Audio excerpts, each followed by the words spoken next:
What do you do when you're in the middle of a presentation and your mind goes blank? That's right. For the life of you, you cannot remember what you were going to say.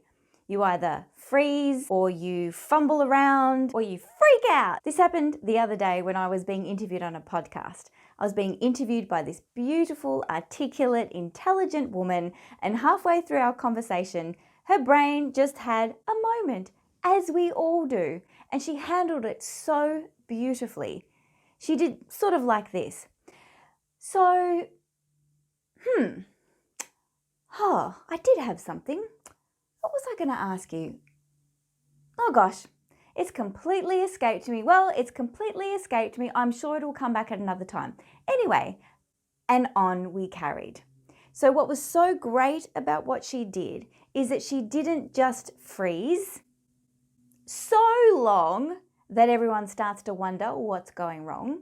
She didn't fumble around too long in a way that made her look uncomfortable and therefore make me feel uncomfortable as the listener.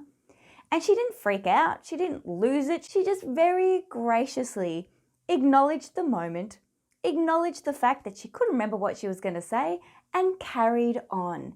And she carried on in a confident and articulate way such that no one would ever care about that mini moment in the middle.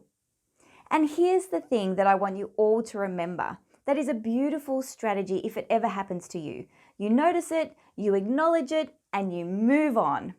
It gives other people permission to do exactly the same thing.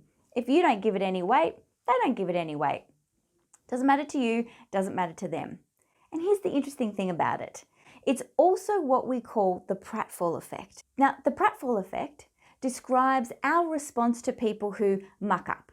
So for example, in that example, if you're giving a presentation and you lose your words or you basically muck up, what happens under the pratfall effect is that rather than think you're an idiot, which is what we are thinking on the inside if we're the ones mucking up, actually what's happening most of the time is if you recover easily, then people think you're more human. It makes you more relatable. So faux pas, little stuff ups here and there, we kind of like them. We think, oh, that happened to me last week. Look at her, carry on. Marvelous. Now, the caveat to this is you have to have a semblance of competency. If we already think you're pretty rubbish at what you do, then we're just going to think you're still rubbish at what you do.